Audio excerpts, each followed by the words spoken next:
They're able to see the recent trends in these political elections. Any minority that has a block of votes that stick together is in a strategic position. Either way you go, that's who gets it.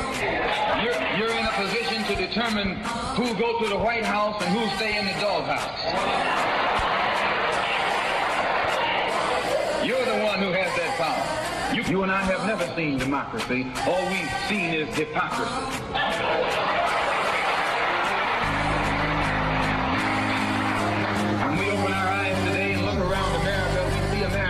Not through the eyes of someone who has enjoyed the fruits of Americanism.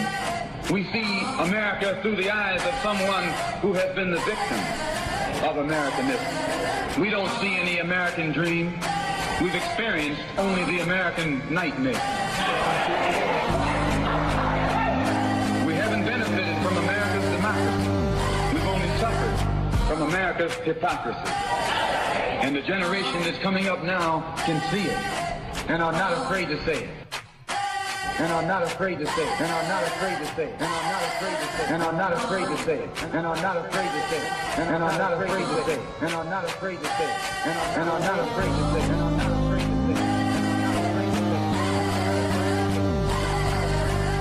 And are not afraid to say it. And are not afraid to say it.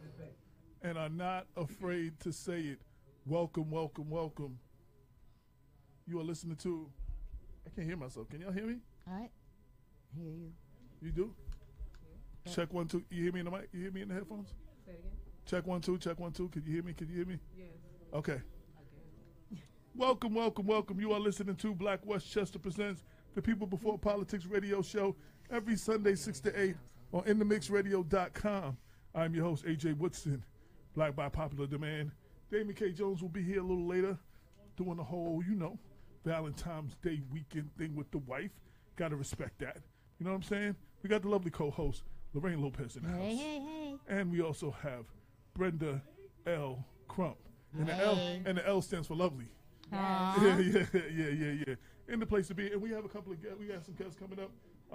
Charles Stern said, hello, AJ. And he said, we can hear you. Okay, thank you, Charles. Joseph M. Pombo said, hey, AJ. And hey, Brenda. Hey, Joseph. I guess the talk of the weekend for everybody has been what? Marvel's Black Panther. Oh. Black Panther, you can't go nowhere without hearing about it, seeing about it. It broke all kinds of records. I'm waiting for the numbers to come through tomorrow. I know the Mount Vernon, shout to the Mount Vernon Boys and Girls Club of Mount Vernon. They took 100 students, and Christopher Johnson, the Honorable Christopher Johnson, county legislator, him and a group of people, they also took 100 students. They went to Ridge Hill and Mount Vernon. The Boys and Girls took theirs to New Rock. So shout. Joseph said 219 million so far, and that doesn't include today. That's the weekend, opening weekend. 219 million, I'm being told. Wow. Which is crazy. It's supposed to break all kinds of records. And it's like, it already broke the biggest Marvel movie so far. The biggest Marvel movie so far was Captain America's Civil War. And Black Panther broke all of the pre-sale records. The people that brought their tickets ahead of time, weeks and weeks in advance, they broke all of the records on Fandango. Like crazy. So it's just like, I know people are still going. When are you going to go, AJ? I have actually seen it, but I want to go back again. What?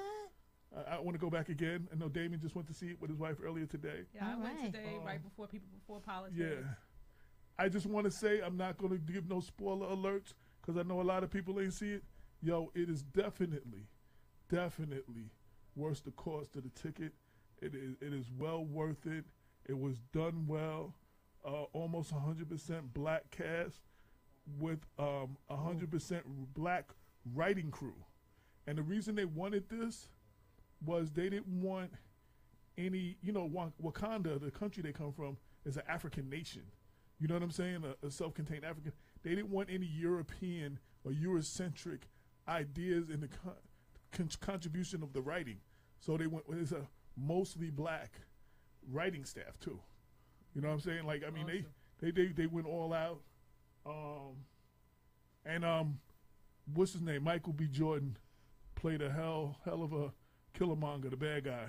Yo, I just gotta give him credit. He did his thing in that, yo. So, Marvel is definitely the biggest thing going in Hollywood right now. And I know they got at least 20 more movies coming out over the Nice. next several years. There's the Infinity Wars, the Avengers. I think that's part 1 and 2. There's definitely going to be Black Panther. There's going to be a trilogy. Doctor Strange is going to be a trilogy. There's another. There is another Guardians of the Galaxy coming out right after Infinity Wars, and then there's a bunch of new characters they're about to introduce. So it's about to go down. It's supposed to go down. So Avengers 2 has set the record, but this is second so far. Okay. I thought this was a record. Really? Well, Avengers is well, first? well, they set the pre-sale record, is what I said. And Captain America: Civil War was the first, had the record for pre-sales on Fandango. The numbers are not in yet because today is still part of the weekend, so there's still people going up till midnight tonight. So, like, I don't know what what the sales numbers will be. But anyway, it's worth the price of admission. So, Lorraine, what have you been up to? I almost killed my sister by Oh, accident. hey, By yes. accident. Gotta love your sister. I just came from Sisterly the love. hospital from seeing her. So I feel so bad. Sisterly love. It's a beautiful thing. What do you do? Well, for Valentine's Day, it's the anniversary of my brother's death. He was murdered on Valentine's Day, and Sorry to hear that. we don't celebrate Valentine's Day in our family. And I decided that I wanted to give my sister a box of chocolates just so that she can feel better about the day. But it wasn't a heart. It was just a square box of chocolate. And I forgot she was diabetic. And she ate the whole darn box. It was a very Yeah, big but box. you forgot she was diabetic. Did she forget she was diabetic? I don't know what happened with her, but she was like, her son told her, don't eat all that, and she was like, well, you didn't get me a heart, nobody else gave me a heart, so I'm gonna have my chocolate. And she had her chocolate. She was a little bit defiant, and she ended up in the hospital. So just side With her note. diabetes. So side note, if in the future you ever decide to give her a box, we're giving small boxes now, real small. I ain't boxes. giving her nothing, nothing chocolate, nothing sweet, nothing like that again. No, she's in critical care. I got a friend like that. He couldn't eat chocolate, and I forgot what it would do to him. He had to take medicine, so he would know that he was going to eat chocolate later, so he would take the medicine through the day to make sure it was in the system, so he could have that chocolate bar at the end of the night. Yeah, one friend of mine in Atlanta. So That anyway, will remain nameless. Betsy, I'm sorry. Hey, And Betsy. I hope you get better we hope you get better. soon.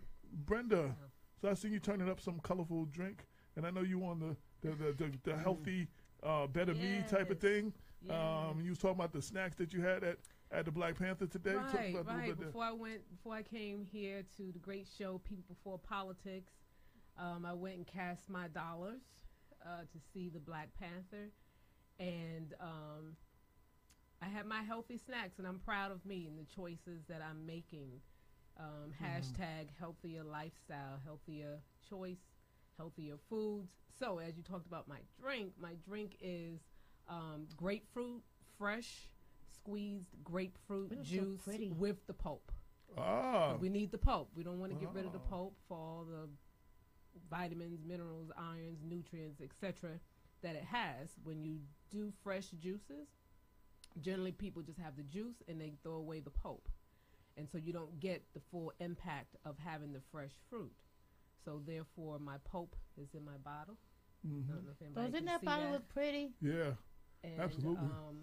And then I also had my instead of the popcorn that I like with the salt and the butter, but I had Yum. okra chips, dried okra chips. Well, How- wait, what hold do on, they hold on, taste hold on, like? hold on, hold on. I gotta Great. get a little applause to that. Instead of the soda or what they call that stuff there, the slushy, Oh yeah, type the drink, ices. Yeah, I have the icy fresh drink. squeezed grapefruit juice. Yes, go me.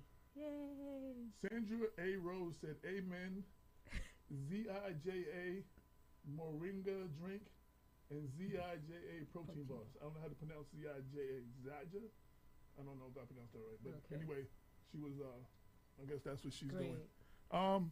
Well, I give you credit. I've been drinking a lot of water lately, Well, that's great. and I'm just starting to do the water with the cut up cucumbers in it. Okay. And then I saw a recipe with the cucumbers and the pineapples. I'm about to get like the big Poland Spring bottle, the big one, and then drink some down and then put all of that in there and just let it sit in the refrigerator and try that and see if I can just drink that all day. So I'm trying to. Okay.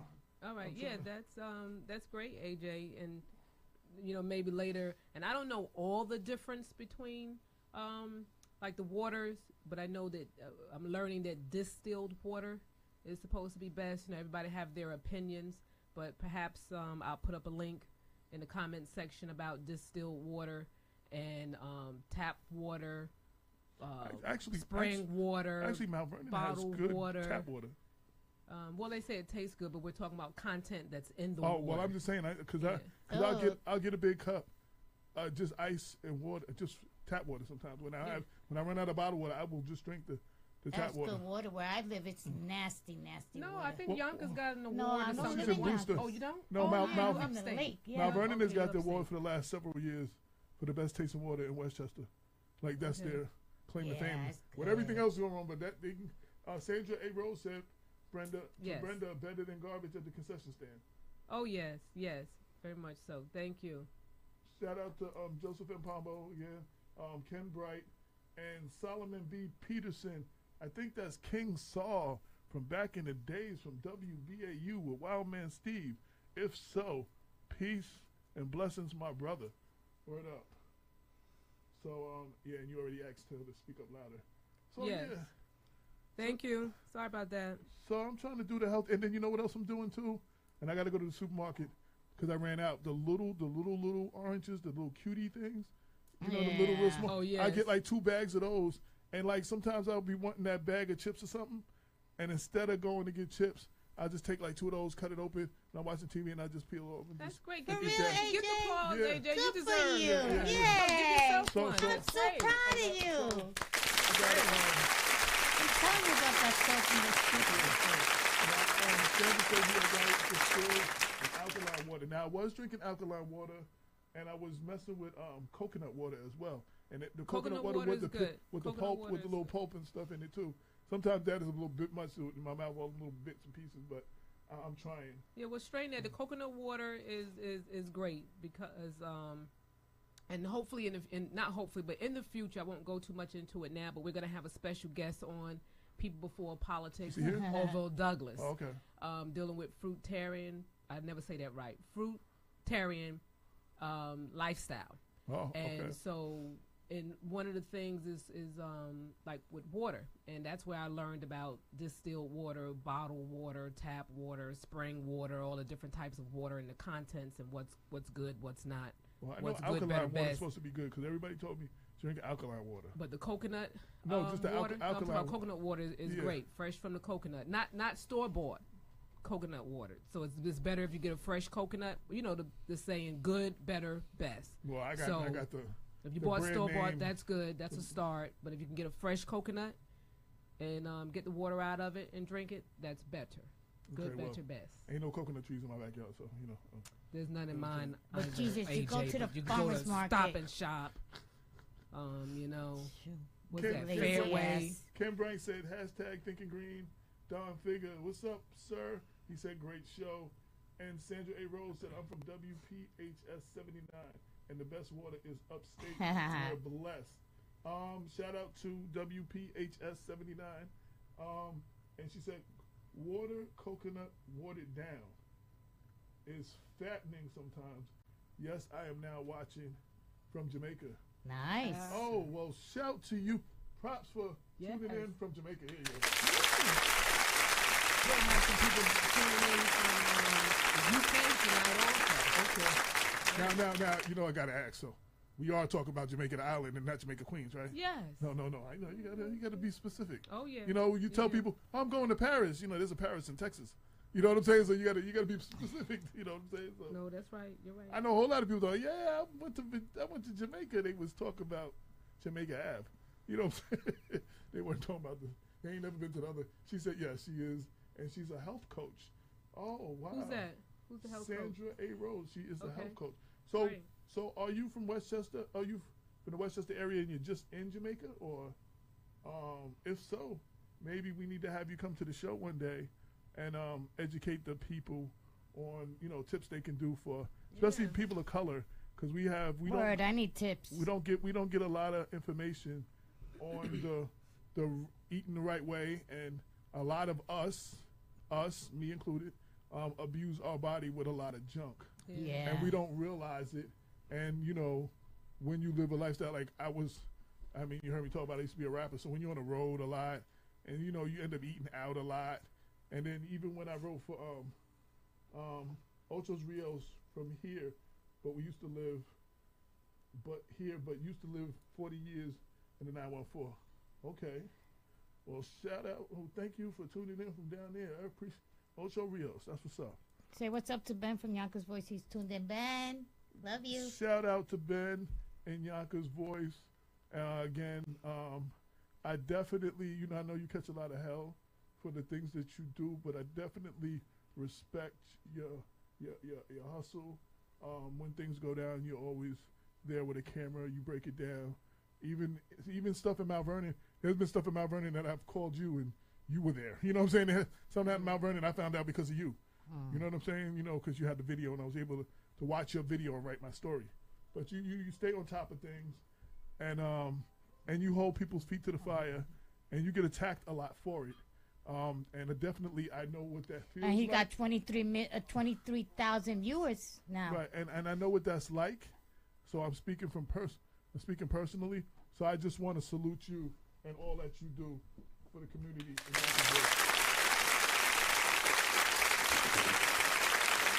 Yes. Is that the guest? Today's guest?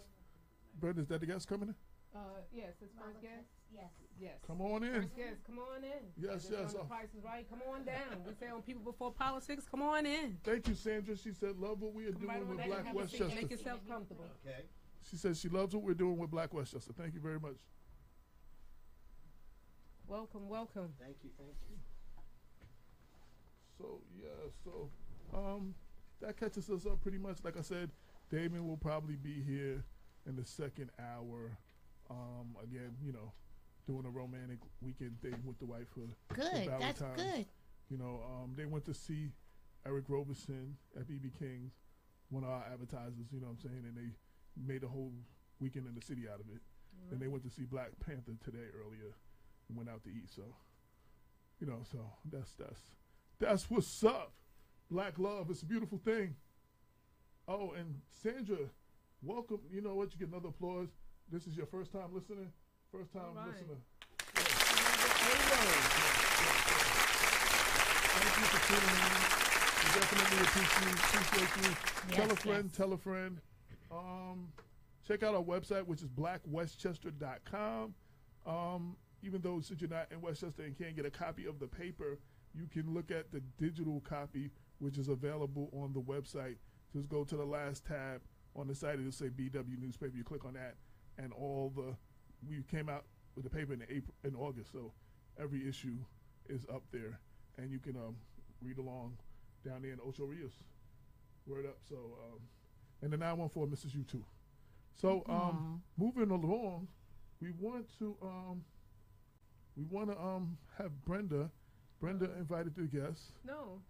This is Damon's guest. Oh, I thought Okay. you was coming the second part. I was told to be here at 6:30. Okay. Well, you're 6:45. So if you want me to wait, I can no. wait. You're No, here. you're great. staying. You're You ain't here. going nowhere. So you are Robert Keston. Keston. Keston. I thought you said Kester. That's why I corrected you. And you are running for the seat that is currently held by Terrence Murphy. Is that correct? That is correct. Okay. Well, That's Spell your my last name, district. please. Oh, good. Yeah, I live in Putnam Lake. in No, Brewster. Brewster. Yes. Yes. I checked it out. so do me a Spell favor. Spell your my last district. name for me, please. Keston. And can you just pull the mic? Move. Thank Just you. pull it up to your face. Speak I into the can do mic so that? everybody can hear you. Okay. So tell a little bit about why you decided to run and why people should vote for you. Okay, it's pretty simple. I went up to Terrence Murphy's office and asked about health care, and they said they had no position on that. And I didn't understand how you could not have a position and be a state senator on something as fundamental as health care. And then I asked about education, and they said, well, the stuff you're talking about are all federal issues, so we have no position on that. And that really troubled me. And so I looked at my resume, and I looked at all the things that I've done, both in politics and out of politics, and in human rights and civil rights. And I said, I have this eclectic background, and I do have a position, and my position is that people have to come first, which is ironic because you're people before politics. So Right. I thought that I would take this on because I think that we've all just had enough of politicians that are in office but decide that they have no position on the things that really matter to all of us. Okay. Well, first off, first time guest, we give you a round of applause. Welcome to People Before Politics Style. And secondly, now I've met Terrence Murphy. I can't say that, we're good friends. We hang out. I hang with his family and all that. I mean, but I've met him several times at a few of Dr. Cavallo's Independence Party events. And talked to him a few times. But I mean, he seems like a good dude. But again, and let me correct, when I say that, a nice guy has nothing to do with being a good politician. And I don't live in his area, so I don't know his record as far as that's concerned. I just know, he seemed like a nice guy. But again, we can't vote for people because they're nice guys. Not saying that he's not doing his job or anything. And if he can hear us, he's welcome to come on the show as well. He knows how to reach us. But that's what I just wanted to say, yeah. So, we try to bring all the elected officials and those running for office to the table, to the show, so people can get to know. Sometimes you're just a name and a picture, and people don't know. Who are you? You know what I'm saying? So we try to give the audience a chance to get to know everybody, and then hopefully they can make more informed decisions when it goes to the ballot box, because we do that vote row A all the way, or we vote for, and people get mad when I say this, a lot of us voted for Obama because he was black. A lot of people voted for Hillary because she was a woman. You understand what I'm saying? And I do. And there's nothing wrong with that. And I used an example, and I don't know if she ever heard me say it. Now I hope she doesn't get upset. When they had the mayor race, Senator Ruth Hassel Thompson was running for mayor, and when people said who they were voting for, 9 out of 10 women that said they were voting for Ruth, the next thing out of their mouth was, "That's my girl." I never heard. She's done so much for the community, and she has. And she's done these legislation, and she has. But their remark was, "That's my girl." That's not a reason to vote for somebody. You know what I'm saying? Yeah, or that they agree. look good, or, whatever. Just because you want to have a beer with them doesn't mean that they should represent you in Albany or Washington or any place else. Absolutely. But it would be nice if I do have a politician I can have a beer with. But I'd rather you do your job. And you know what I'm saying? I have my own beer and you have your own beer. But you know what I'm saying? I'd rather you do your job, though. So, what do you bring to the table? Well, first off, we're going to let you tell what your website is and everything, and everybody can read a lot of that. Who are you? Not the politician, the man. Well, that's the question we don't get yet. Well, the man is the one that's running to become a politician. I know, but who is? I'm not a politician. Right. I've worked in politics Right. on the back end, Okay. but I've also been in film. I've done radio. I had a radio show on WVOX. Oh, okay. So I've done a lot of different things. My current position is as executive director of an organization called PDHRE, which is a nonprofit that works globally on introducing and integrating human rights and democracy around the world. Okay. So I got to spend time in Tahrir Square during the Arab Spring. I travel from city to city and country to country, helping people understand that human rights isn't about violations, it's about realization. Right. And that even if we ended human trafficking tomorrow, it doesn't mean the people who are trafficked have human rights. It just means that they may not be being violated, but human rights is a lot more than that. And I come to this because I have a son with a mental illness, and I realize that the safety net, the social safety net, is vitally important. And we have people in Congress now and people in Albany now that really don't believe that it is important. And they're trying to cut it. And they're trying to cut it left and right, and they're trying to balance their budget by giving more and more money to the people who need it least, and balancing that budget on the backs of the people who really do need help in order to survive.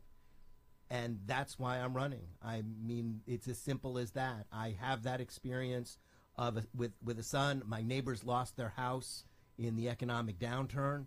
I mean, I've just seen too much pain and not enough sympathy and understanding from people in elected office. This is as difficult it is for most of us at this particular time economically, we're still a wealthy country. And if we can't take care of our own, then we can't expect anybody else to help us out in this world. And I think that we have to put each other first. We really do have to take care of each other. We are our brother's keeper.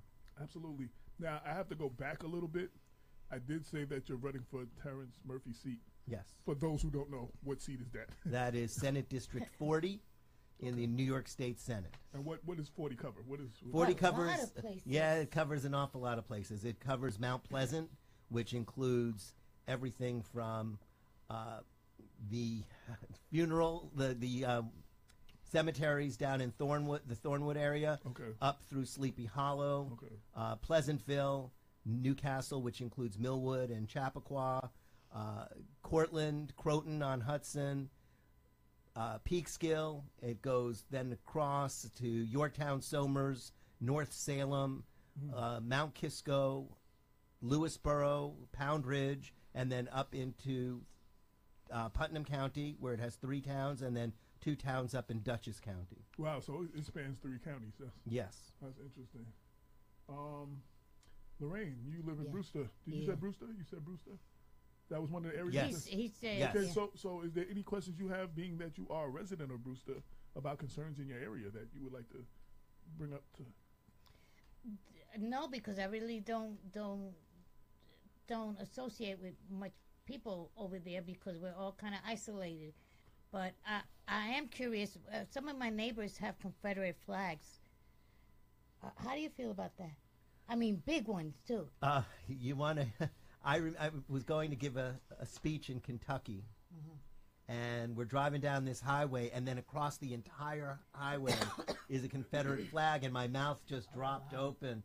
And they said, "Oh, pay no attention to that. It's a cultural thing." And I said, "And what kind of culture might that be?" Right, so right. I think that flags are symbols, and we pledge allegiance to the American flag because it's a symbol.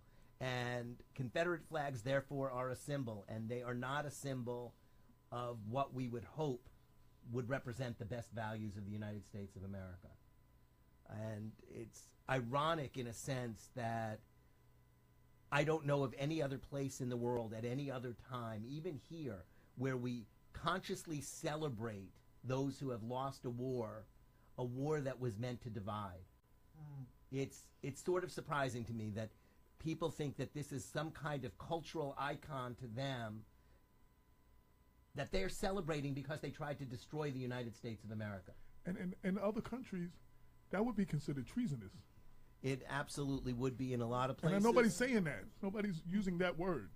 No one's using that word. And we're not using that word because the divisions in this country are so great, and the collection of weapons so large, that I think that people get intimidated, and we keep furthering that divide. It's just like today there was a protest on guns because of what happened in Florida. Right. And so there were a couple hundred people there in White Plains on a Sunday afternoon when the weather was nice, and a lot of people have left for vacations because school's out this week.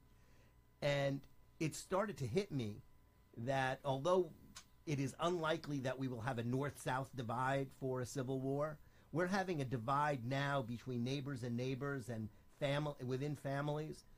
And the danger here is that so many people have weapons, and we can't even discuss the intentions of the Second Amendment.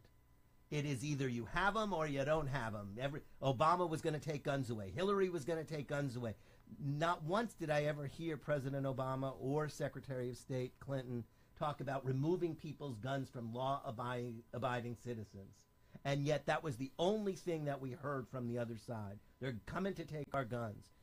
And I think that it's sort of peculiar in the sense that many of the people that have that most strident feeling about guns are people who don't want guns because they hunt, don't want guns because they target shoot, don't really want guns because they're going to protect their families. They want guns because they're afraid that they're going to have to protect themselves from the United States government. Right, and we're talking about, we're not talking about handguns and shotguns and rifles. We're talking about automatic assault weapons that are used in war. Absolutely. You understand what I'm saying? And Absolutely. And There's I no don't. need And you for don't. that. And you don't There's need no that. need for that. You don't No. need that to kill a deer. Not an individual. And you know what I'm person, saying? yeah. And you don't need that to defend your house. A regular shotgun or whatever will do. A handgun will do. So we're not. You know what I'm saying? Like we don't. They make these kind of weapons for war for a purpose, and Without that just question. kind of tells you the mind state. And one of our listeners, Charles Stern, said America is in the midst of a cultural civil war. But And I kind of agree with that. But you know what? And what is it? What amendment is it that you have the right to bear arms? Second Amendment. The Second Amendment. It says you have the right to bear arms. But back in the days, they didn't have these machine guns. I think if they They would didn't have those kind of weapons, right? No, they wouldn't. And I think it would have went a different way if they would have had them. But it also, when the Second Amendment was drawn up back in the late early 1800s, not only did they not have those weapons, which is certainly an issue, but I think even more importantly is the issue that Come in. No, we continue. had militias, and those militias were used to defend the country because we weren't allowed to have a standing army. And because we weren't allowed to have a standing army, it was very important that states and localities had people in place so that if the government was called upon to build an army, those local militias would come together and become Right. a national army. Right. We don't have that situation anymore. We now have it since the Civil War. We have a standing army. We have the people in place to serve. So bearing arms, we really need to go back and see what the original intent, not that I'm a original intent person all the way, but it would be nice to know when they drafted the Second Amendment to the Constitution, what was its intent? Right. Was it so that everybody could have weapons? Or was it that people hunted for their food back then? Was it that we needed a militia in case the British came back or the French came down or some other population was trying to invade the United States? What was the reason? What was the purpose of that? And we never get to that discussion because now it's become either you're going to take our guns away or we can have anything we want. And I remember a congresswoman who represented, I guess it was the 19th district at the time. Her name was Sue Kelly. And Sue Kelly was not afraid to say in public, if people want to own bazookas, they should be able to own bazookas because the Second Amendment says we can bear arms. Well, why would you need a bazooka? Right, for you to protect your home. That was the point I'm making. And lastly, I just want to say, and on that topic, the NRA, they defend all people's rights to carry guns, even people that are not members of the NRA. But when that black man got shot in that car, who was a licensed gun holder, and he got shot, I never heard a peep from them. You understand what I'm saying? So it's not like it's defending everyone. He had his papers. He was legal. He told the cop he was legal, and he sued and ended up getting killed.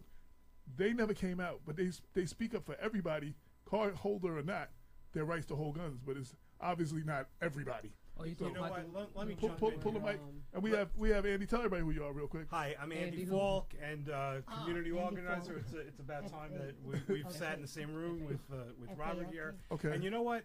Let me tell you something about the NRA. If all the NFL players, the black NFL players who took a knee for the national anthem, stood up and held up firearms and said we're protesting and we are bearing arms in order to protest, we would have had gun control yesterday. Absolutely. It is, and let me tell you, I am so sick and tired of sacrificing our children on the altar of the Second Amendment. And when people talk about our Constitution, I've heard people talk about our God-given Constitution. We had slavery in the Constitution. You know, tomorrow is President's Day. We have Thomas Jefferson, whose face is on a mountain. We put his face on Mount Rushmore. Yeah, Big Four. Who the Fab Four. Yeah. You know, who wrote this magnificent document, the Declaration of Independence, where it says all men are created equal, who had himself 600 slaves, who, when I went to school, I was taught he had an affair with Sally Hemings. He didn't have an affair with Sally Hemings. He raped her. Yes. She was his slave. Right. He had 7 children with Sally Hemings, and one of them who ran away, one of the Hemings children who ran away and petitioned for freedom, he let that person become free, but upon his death, he freed 5 of his children, his own children he kept as slaves. So I am sick and tired of hearing about our God-given Constitution. It is, you know, we're sacrificing our children every single day. And let me tell you, the Republicans who are in the pockets of the NRA, they are complicit in this.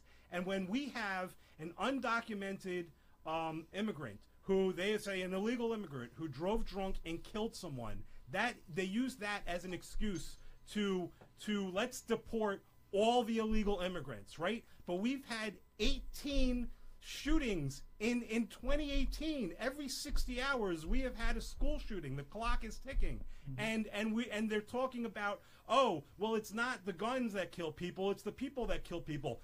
Guns, an AR-15 is designed to kill people. And I am sick, multiple people. I am sick Quickly. I am sick and tired of hearing about the Second Amendment. And where's the camera? I'm looking at you, all you NRA people. Let me tell you, all the people that say we don't want to take your guns away, I want to take your guns away. I'm coming for your guns, and we can do this. And I'm not. And let me tell you, I am scared, but I am not afraid. I want to put up something that someone sent me recently. This is you see the camera right there. Is that one on? Yeah. These are people in the country. There's one guy, 26 dead, 12 dead, 9 dead, 27, 58. And the person asks, now tell me again how Muslims and immigrants are a threat to America? These are all white men. You know what I'm saying? Like, you know. Yeah, it's very the hypocrisy is stunning. The hypocrisy is stunning, and I walk in and I hear you talking about this. It just gets me going. But I do want to, and oh my God, like why do we have to do this again and again and again and again? So. Well, I mean, the conversation, and I know you didn't come here for this conversation, but this conversation is it just manifested into this. But these are conversations that need to be had. These are things that we don't speak on. We don't speak publicly. We don't speak up on, and they need to be discussed. But we don't speak up on most of the important issues Absolutely. that face us. So, when President Obama was in the White House, we stopped having as much of the conversation on race that we needed to have. Absolutely. We've stopped having the conversation on women that we need to have. And so that we have someone in the White House who is accused by woman after woman after woman about abusing women. And those conversations still are a struggle to have. We don't talk about economic security. And that's one of the leading causes of most of the problems across the United States, if not around the world. So we don't have the conversations that we need to have if we really want to move ourselves forward. Absolutely. And real quick, and then we'll move on.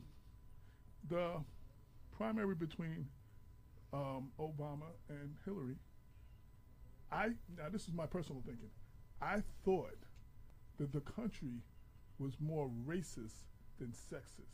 And I thought, at least she's white, that they would go for her. And I found out, I learned a lesson, that the country is actually more sexist than racist, because at least he was a man. You understand what I'm saying?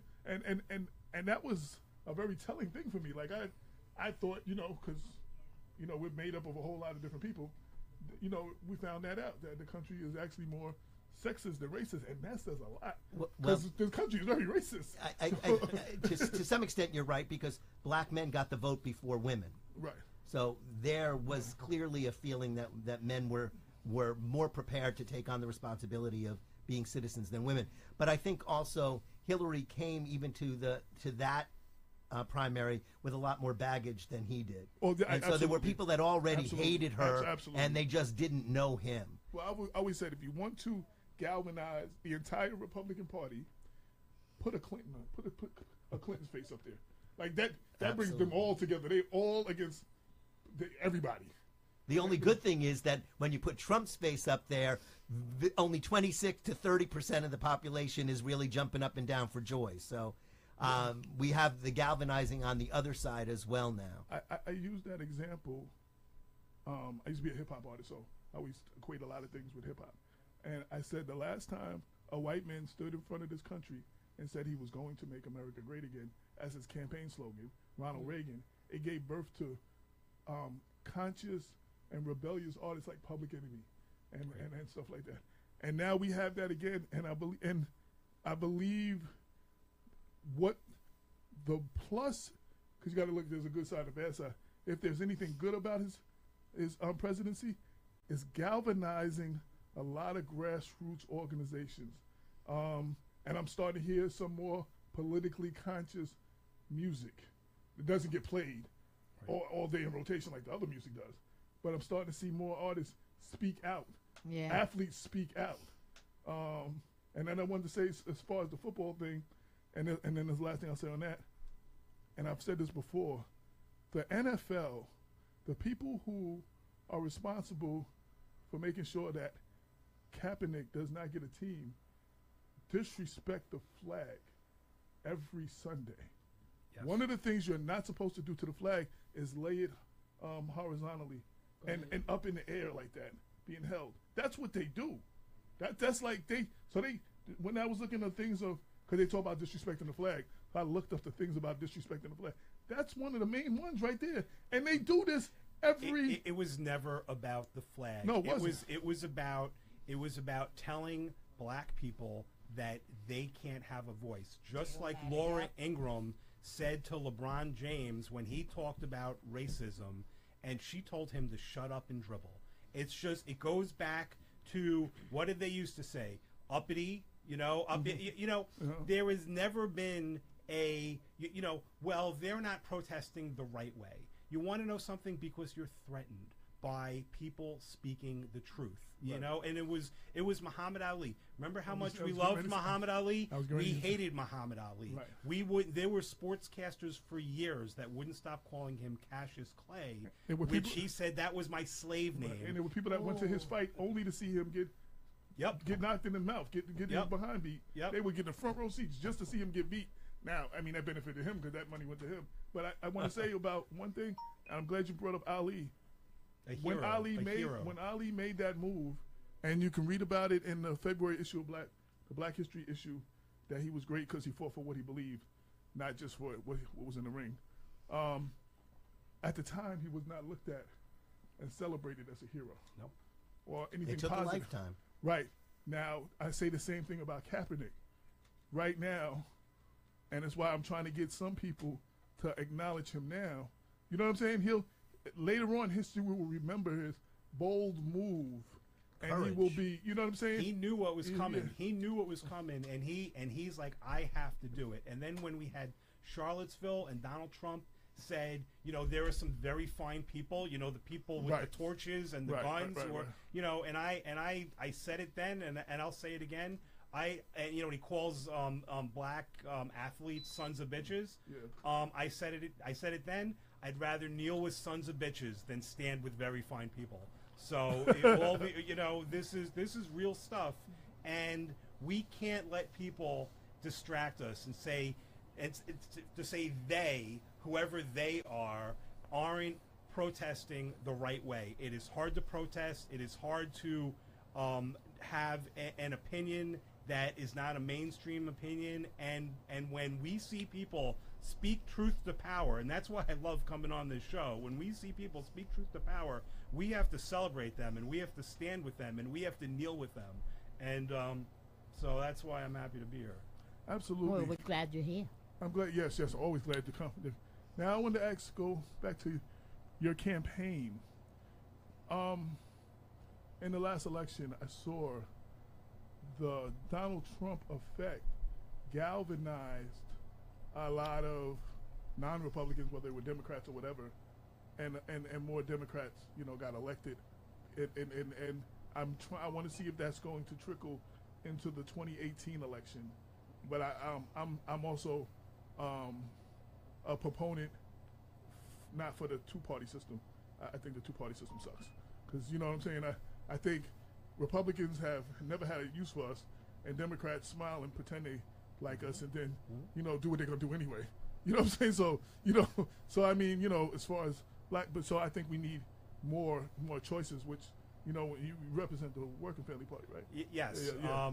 Just to be clear, I'm a state committee member for the Working Family Party, but my opinions are my own. I don't come here. Yes, I don't come here as an no, official no, representative. Right. Well, yeah. no, Right. I was just using that as an example, the Working Family, Right. as one of the, other parties. let me. I was a lifelong Democrat. I was too. And and the Democrats broke my heart over and over again. And Absolutely. I heard them. Listen. When we didn't campaign in Michigan and Wisconsin for president of the United States because the attitude was, who else are they going to vote for? Right. Well, we found out who they voted for, and you know what? I'm very proud to be on the Working Families Party state committee, and hopefully we can have an influence that we could pull or drag the Democratic Party back to its roots. Because if the Democratic Party, Well, don't try to get too far back, because then you get the Southern Democrats Oh, who yeah, yeah. Well, became yeah, Republicans. yeah, So yeah. well, but you know what? If the Democratic Party stood for everything that it says it stands for, Right, we right, wouldn't right. need a Working Families Right, Party. right. And it's a real thing. And Robert, I'll be happy to pull you or drag you and but you know what? I know you as a progressive person, so I don't think we're gonna have to pull you too far. I have to say that although I'm running for the Democratic nomination, as you did 2 years ago, it is not the party that is what drives me. It is a platform that you can get elected because we have the two-party system. It's not because I don't think that the party itself stands for very much. Either party stands for very much. The Republicans that were at one time the party of Lincoln and the party of Rockefeller and the party of Javits now mean none of that. And the Democratic Party that was the party of John F. Kennedy and the party of even President Obama. I don't know how much that means anymore. When I listen to Nancy Pelosi or I listen to Chuck Schumer, who may be wonderful people, I don't know them well enough to have any opinion. They're not. But I'm just saying, I don't know, but I don't know what they stand for. Well, that's where that's what my problem with the Democratic Party. One, I've gone on record. Hillary was just a bad candidate. Period. I think Bernie would have had a better chance against Trump. But they're doing so many things to give you the party, to give the Democrats something to talk about, but they're not making their position clear. Like you understand? Like they're just. It's like I'm effing up and giving you all the ammunition you need, and you just won't pull the trigger. Like, but I'm just giving you all the ammunition, and you never pull the trigger. And I just wanted to say about breaking your heart. For black people, the Democratic Party is like that first girlfriend or that girl that he always wanted to get with, and he got with her, and she broke his heart. And then he was like, yo, he never could get over it. But then she came back and promised she wouldn't do it again, and she broke his heart again. And then, and then it was just like, for some reason, because he was in love, she came back, and he took her back again, and she broke his heart again. That's the Democratic Party for black people. You know what I'm saying? Like, and we keep taking them back. Like, But that's and they keep breaking our hearts. Right, but it's only because there's not really another viable option. It's not because Right. anybody is in love anymore. Right, It's right, like right. the couple that stays together because economically they just can't It's live. cheaper to keep her, yeah. Right. So it's unfortunate that we have a society where the people who really would rather be divorced live together simply because economically they can't split up. If our only other option is the Trump party, then what choice do you have? And I'm hoping that 2017 was a harbinger of what 2018 will be in terms of people starting to stand up and actually stand up for something. Like I've gone out there and I said, look, we need single payer, period. Every American should have health care, and they shouldn't feel that they're one illness or one accident away from losing their house or having to choose between food and electric. I mean, these are just the kinds of things that make simple sense, and it cuts our taxes, at least our property taxes significantly. You know, we need prison reform. It's absolutely insane. I ran a program for the New York City public schools in the most seriously disadvantaged districts in New York. So I had a lot of Latino students and a lot of black students. And a lot of my black students from the South Bronx had been in jail. Now they were 14, 15, and 16, so before they stepped it up to where you had to be 18 to be treated like an adult, they were treated like adults. And they went to Rikers. And it was... Or here, Valhalla. Or Valhalla. But it was so angering to see really decent young people that got caught up in something because they were young and because they were in the inner city and because they had no hope. And I'd like to always throw this out. Michelle Alexander's book points out that Clinton passed a lot of the legislation, Bill Clinton, that led to the mass incarceration Absolutely. of black people. But it was Mario Cuomo built a lot of those prisons. Right. And we could have done a whole lot of education. We could have done a whole lot of economic development for the same costs of building a lot of prisons that would have helped people so that they never found their way there, rather than ending up in a one-way ticket that usually brings you right back to where you started from, because there's no alternative. And once again, if we don't find alternatives, if we don't look at the source of these problems, we will have addiction, we will have people being imprisoned, we will be having people who can't get along, because we have an antisocial society at so many levels, because we refuse to look at the base and foundational causes for the problems that we face. And just to jump on what Robert's saying, one of the foundational causes, the school-to-prison pipeline, is the underfunding of our public schools.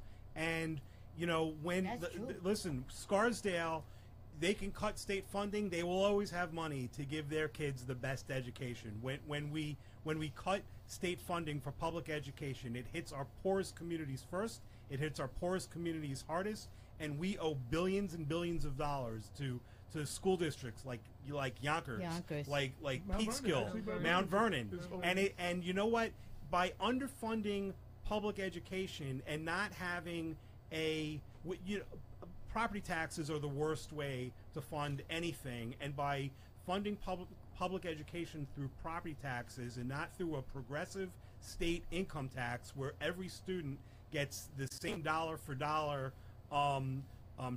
education, we can't stop the school to prison pipeline. We can't intervene in the poorest communities where the kids have the least resources and start to put them on a path where they're not going to get that first misdemeanor, whether it's a ticket or whether and it's just we have to look at these things globally and not say by the time they're in prison we can now help them with drug addiction or with any emotional problems or with any behavioral problems. We have to start the second we have interaction with our kids. We have school. to start even before. We have to start with parents.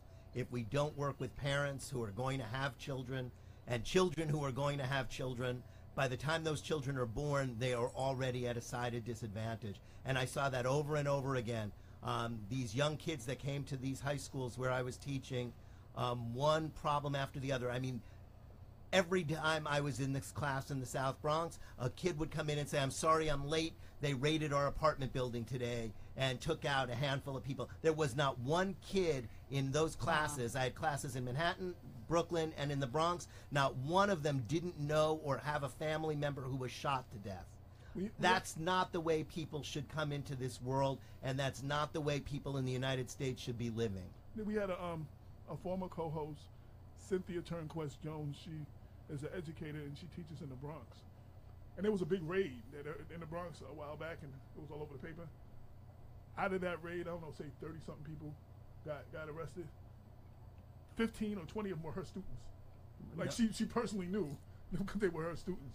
And the other thing I wanted to say, and Damon is not here, so I can't check this. If anybody knows, please send me the link. But from what I was told, it costs anywhere from $85,000 to $100,000 to house an inmate in the county for a year. In the county, that It might costs be right. $10,000 to put them in to pay for them to go to Westchester Community College, and even less than that for a trade school. So where's our priority at? You understand what I'm saying? Like, Right. You know, I mean, real talk. Like, you know, if you put some, you know, and every kid is not college bound. You know what I'm saying? So, but teach the kid a trade. Like, auto mechanic is a thorough profession. You know what I'm saying? There's certain things like, you know, those are professions, and you don't go to college for those. You go to trade school and get a certificate. Right. You know what I'm saying? So The whole thing is we have to start. Wow. We really have to prepare people to keep learning, because industries change, and even the trades change as technology comes on board, and robotics and artificial intelligence are replacing jobs at record-breaking speed. Absolutely. So people have to learn how to learn and learn and learn and learn to find out the ways of keeping human beings as an integral part of the economy. Because right now what we see in the Ryan plan, which has become the Trump plan, is we are now expendable because we don't need as many people doing the jobs. We can have a machine do paralegal work. We can have a machine do surgery. We can have a machine drive us around. So we really have to be on the front lines of finding the way to keep human beings as a part of this society and not just become another commodity that we can just dispose of at will. Absolutely. I mean, and this has been a tradition. This has been a trend that's been going on for years. One of my first jobs, I used to work at an architect firm in the city as an architectural draftsman.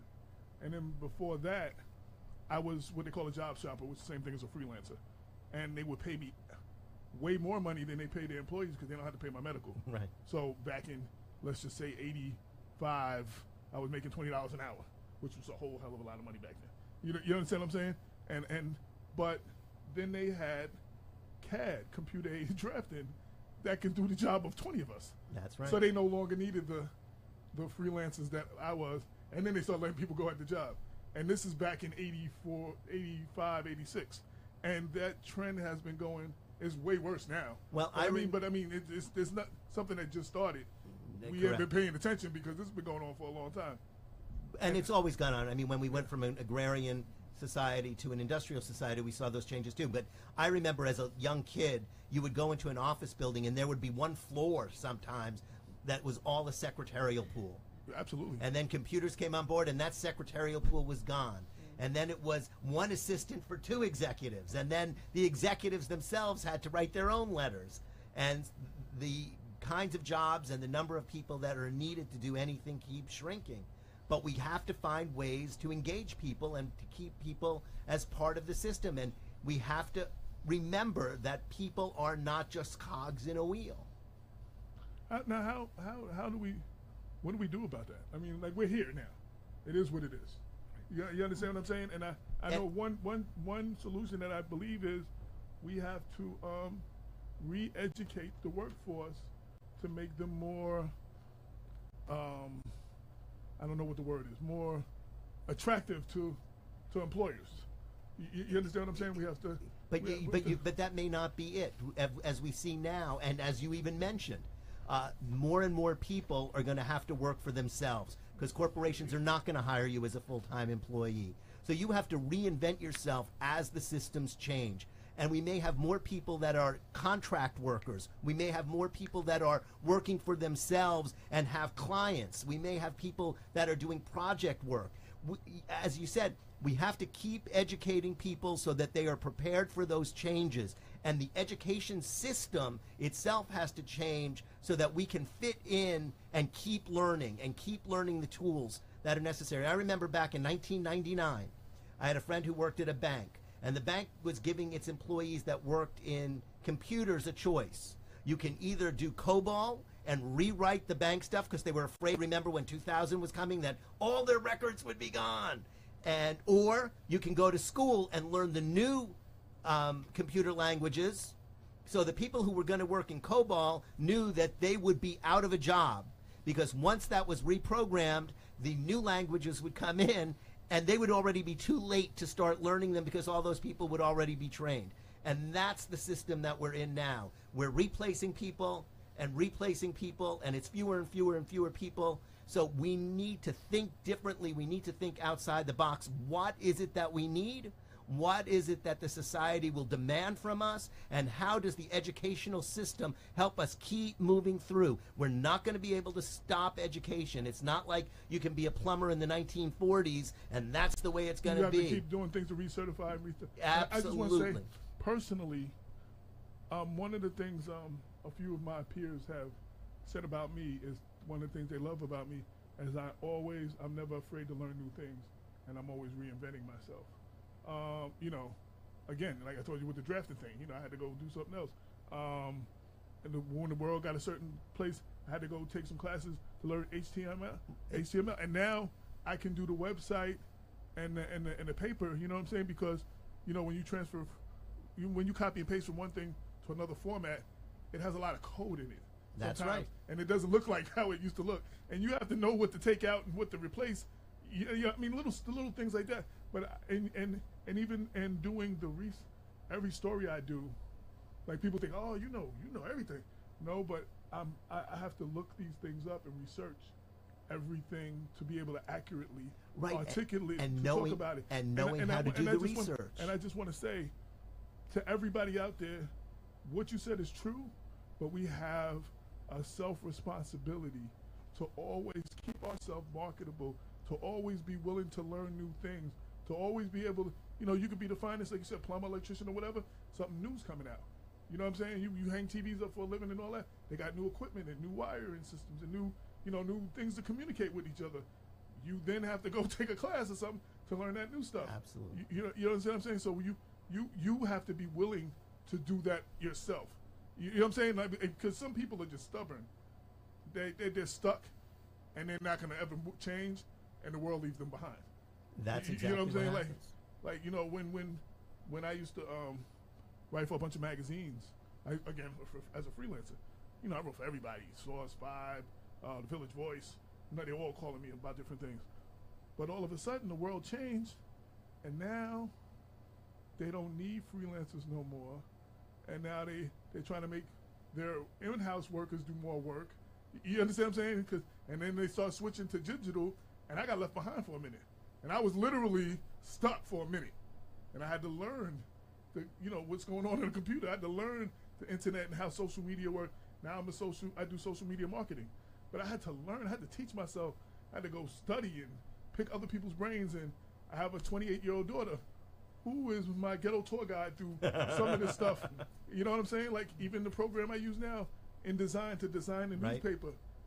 And in July, for us to put out the August paper, she had to teach me how to use that program because I actually I've had it, but I never had to use it before. So now I'm laying out the paper every month. But I had someone to go to. But I've always picked people's brains. Now I got a question. Are y'all in a rush? Are y'all gonna stay to the end of the show? We can do whatever. Okay, because we actually had a switch up. Y'all was supposed to come later, and he was supposed to come earlier, and I don't know what happened. So I want to give him, a half an hour. Then we get right back. We can continue our conversation. So Brenda, introduce your guest. All right. So we have Keith, and I always mess up the middle name. Mooseman. Keith Mooseman Morton, and Keith is a film maker, and I think this was a great program to have on the show with regards to Black History Month, dealing with the still pan. So I'm going to let Keith tell us about his film, and he's going to have a world premiere. Actually, he came up from London. He's over from the UK. Okay. Keith is here, and so let's give some claps for that. Well, the UK here. Welcome. This is People Before Politics. I used to be in a rap group called JVC4. I remember them. London, we get unlimited love. Like I could move to London and perform the same song every other week and still make a living. Like I'm for real. They love us in London. Yeah. JVC4. Yeah. I remember that. Yeah, I'm AJ Rock from that group. Yeah. Okay. Yeah, yeah, yeah, yeah. Small You're taking world, me right? back. You're taking me back. This is our 38th anniversary, 1988. Yeah. Wow, I'm sure I might have been at one of I'm those so, shows. oh, okay. Yeah. So, go ahead. I want to. Yes, so my name's Keith Mooseman Morton. I'm from London, UK, as we said, and I'm presenting a film about the history and the social changes that the steel pan has made across the world. The film's entitled Panamundo. It comes in two parts. The first part is the evolution of the steel pan, or the steel drum, as they call it in the US, that originated in the Twin Islands of Trinidad and Tobago during and around the war. And also, I mean, we've looked into it, and steel pan has made such a big impact on New York City itself. We have the Brooklyn West Indian Labor Now, the Day steel Parade. pan is the drum. Like I like to break. There's some people that don't know half of the stuff we're talking about. What is the steel pan? Like The steel pan is a musical instrument crafted from an 55 gallon oil drum. Initially, it was something that evolved out of the carnival scene in Trinidad and Tobago during and around the World War II. Okay. It's made a big impact in New York City, as I was saying. Yeah. The Labor Day Parade was one of the main. It was like the sound. Eastern Parkway, right? Eastern Parkway, Yeah, right. Eastern Parkway Labor Day Parade, and then we also looked into its history, how it started up in Harlem, back in the 40s and the 50s. Originally, the Labor Day Parade, we found out, used to be in Harlem, and due to whatever was happening at the time, civil unrest. I never knew it was in Harlem. It moved, yeah. How long ago was it in Harlem? I mean, when did it move to Brooklyn? It moved. I think it was the 19. They had riots in and around Harlem during the 1960s. Oh yeah, I was born in '67. No wonder I didn't know it was in Harlem. So And that's what caused it to stop. Okay. And then it re-emerged in Brooklyn, I think, in the early 70s. Oh, okay. Late 60s, early 70s. Okay. So Now, what made you decide to document this on film? What moved you that, like, this is something that I need to document. I need to tell this story for the people. well, like yourself, Pull the mic closer so like it yourself, moves. You I can just pull it to you. Yeah, just pull up. I come from a bit of a music background. I was also involved in the hip hop scene Okay. back in the UK in the 80s, and obviously, the music business and everything to do with it kind of turned me away. Yes, And I can relate. I kind of went into film, and music was that thing that still drove me. So it was something to part of my culture. My family originated from St. Kitts and Nevis in the Caribbean, and the steel pan was part of our heritage as a Caribbean coming up. And I met my partner in the film production, Charisse T. Harper. She's from LA. Okay. And we came together with this plan to make this documentary about the steel pan. But as we went into it, we realized that it just had a vast amount of influence and stories, great stories that came from all around the globe. So it took us to 7 countries. We started off in Trinidad and Tobago. Then we came over to the US during the Brooklyn Labor Day Parade. We went up to Toronto, where they have the Caribana Festival. It's a big Caribbean community that performs in Toronto. In Toronto, We get a lot of yeah, love in Toronto too. Yeah. And in the UK, they have the Notting Hill Street Right. Carnival. And then Switzerland, he took us to Switzerland, where it's said that they have the largest steel pan community in Wow. Europe. He took us to Nigeria, which had an interesting story from the development of pan. Wow. And then it took us to Japan. While in Trinidad, we'd go into each pan yard. These are places where the steel pans rehearse. And we noticed that there were a lot of young Japanese kids dotted around various pan yards. And we found out that many of them virtually do a pilgrimage to Trinidad year in and year out. So we had to go down to Japan to see how did this thing start, how did it take hold in this country that is so different from the whole. It's the same thing with hip hop. I mean, Yeah. like I seen them recently, 2014, August 2014. I see they had this area blocked off in Times Square area, whatever, and they're all breakdancing and they're all from Japan or whatever. And some white people thought that they created Like, I mean, you know, because they didn't know, but like, you know, because they look like experts on this thing. Yeah. They got it down. Yeah, And yeah. they're very big on our culture Yeah, in, yeah. in Japan. Yeah, the Japanese are the types of people that when they actually get into something, they virtually live it. Right. And that's what we found. We found these people that would just live in the whole realm of this instrument, and it just became part of they take it as part of their culture as well. Now, I know you have a trailer. If Brenda can send me the link, I can try to play it real quick and see if we can play it on the video. Yeah. When now, is this going to hit theaters? Is it going to hit like Sundance? Is it going to be straight to DVD or cable, Netflix? We're planning to do some of our first screenings at the end of May, in and around Brooklyn. Okay. We hope it's on the tables that we do one for the schools. Steel Pan has been a big integral part to the school system in and around the US. It's part of the college system in and around the US.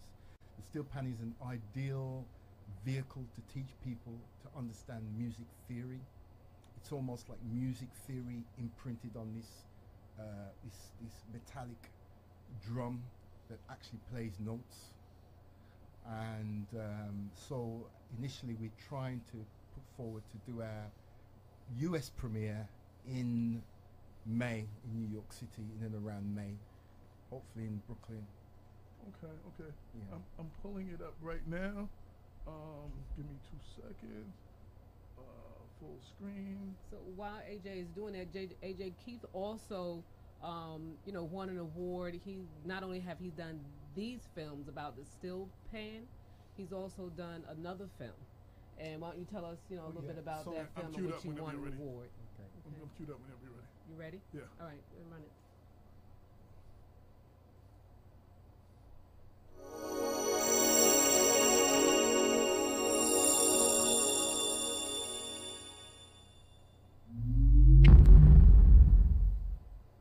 The Buddha Pan really come from the ghetto, so that had a stigma with itself.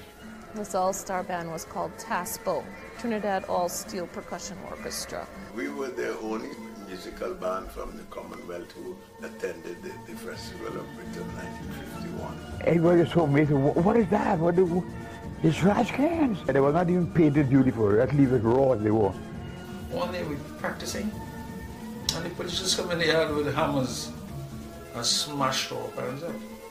When the skin drum was banned, when they turned it to the bamboo, and because they're bamboo in different lengths, and they beat them. A metallic container, if you beat it, they will have one song when you start. By the end of the day, that song would change because it would be sunk and it would be a higher pitch. That's the principle they use to develop the concept of finding notes. VE, sirens went off and they announced the war was over in Europe. That is the first time the majority of the population heard instruments with notes playing a melody. The next day the papers give it a big write-up and they said a new instrument has born.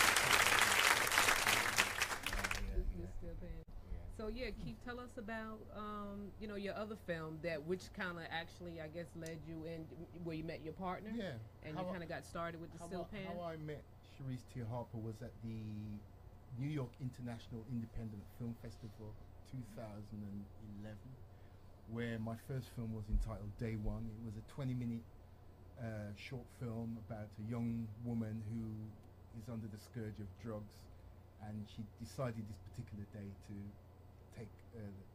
quit or go cold turkey. and we entered this film into this film festival, and we won an award. And that's how I met Therese Tia Harper. We got talking. She at the present time did a film about the carnival in Trinidad. I had an interest in that. Do me a favor, just pull the mic a little closer.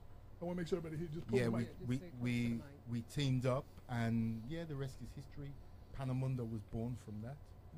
Yeah. So I think New York was the flux still for everything that I'm doing now.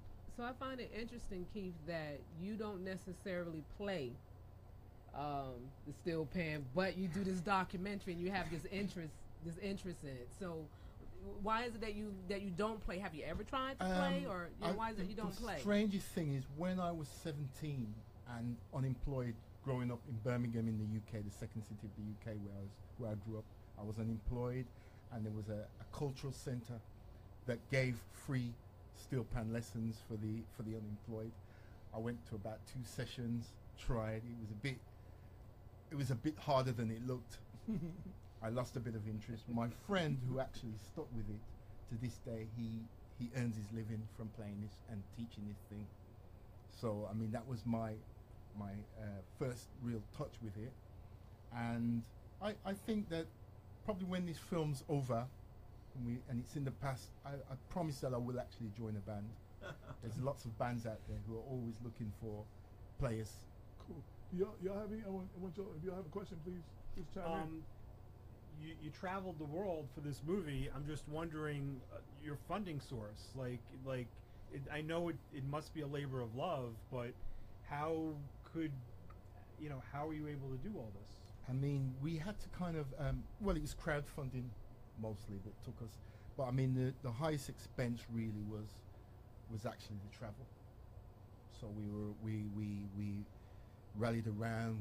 People gave us air miles. We crowdfunded. I took on 2 jobs, saved up a bit of money, and so on. And we're probably still a bit in the hole, as it were, with the whole thing. But yeah, I mean, it was primarily a lot of people gave us their support. A lot of people helped us out. But primarily, it was the travel part that really cost. Everything else we had to virtually do ourselves. How long did it take you to shoot the film? All in all, between the first day of shooting and the final edit, which is not even quite final at the moment, it took around six years. Wow. 6 years, and 2 films come out of that as well. This man took 6 years to make you a film. Everyone should go and see the film. Support this wonderful artist who is making films about it. Part 1 and 2 together? Yeah. And then part 2, that's going to be premiered in May. In May, yeah. Okay. Part 1 was came out in 2016. Since then, we've won a few awards at a few festivals in and around. It's actually available online on Quelle TV. I don't know if you heard of Quelle TV. It's like an online where you pay as you go, where you can upload films. Quelle is KWELI. If you go into that www and look for Panamunda, you'll find us there.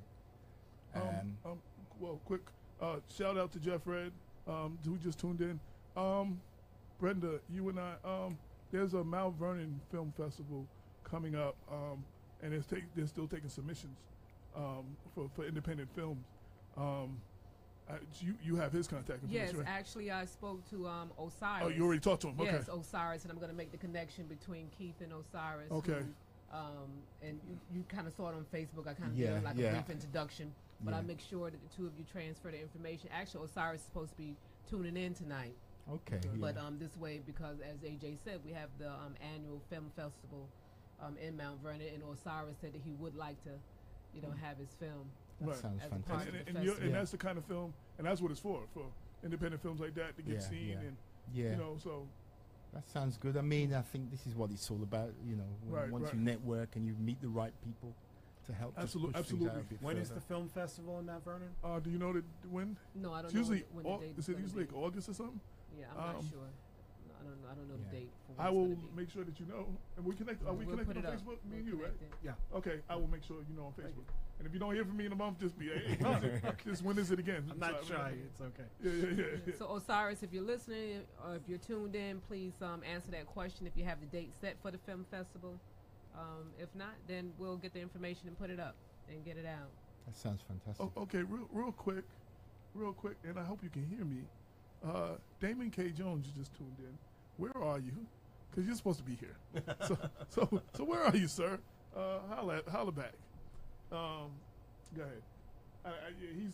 You weren't here in the beginning. Damon and his wife did the whole Valentine weekend thing. Oh, that's You know what very I'm saying? nice. One of our advertisers, BB King's, losing. They pay us partially in tickets. That's wonderful. Nice. I got a ticket. He said, "Hey y'all, long story. I can imagine," and then he got a laughing face. So I got them tickets for Friday night, and they stayed in the city Friday, Saturday. They came back today. Went and saw Black Panther. Went out to eat, and obviously he's not going to be here. So, but he's tuned in though. Yeah. Do you know how much money that film made this weekend? Well, someone told me 219, and that doesn't include today. Wow. And then somewhere I read it did like 50 million on Thursday. Wow. And the film officially opened Friday. Like they had the because they sold out. They sold out across the country. It broke the Fandango pre-sale record, which was held by Civil War. So it's a good thing your movie did not open this weekend. Yeah, it's not a good definitely. weekend to compete with the Black Panther. I had to be there, so I was down at the Magic Johnson Theatre on Friday, and man, the people came out, and there was a feel-good factor in the air that I really enjoyed. Yeah. And it's something about seeing like black superheroes right now are really kicking butt. On Netflix, Luke Cage broke Netflix. Like so many people tried to stream on that first day, like Netflix was down for a couple hours. Like it broke Netflix. You know what I'm saying? And then they got another one that's starting to get a little popularity, Black Lightning on the CW. That's starting to get So the whole but Luke Cage is interesting. Damon, the number is 718-705-4959. Luke Cage was in a time when you got all this police shootings, Trump in office and stuff. To see a black dude with jeans, boots, and a hoodie just kick butt and be live in Harlem and be bulletproof. That's just empowering to the hood. Like to a whole bunch of people that are going through something. That's just an empowering and just imagery that it's just like he walked down the street, looked like you and him. He looked like everybody. It's the hero and not the threat. For a change. So it's a nice change. Yes. It's a long time in coming too. Right. So I hope to see more, and I hope that we support.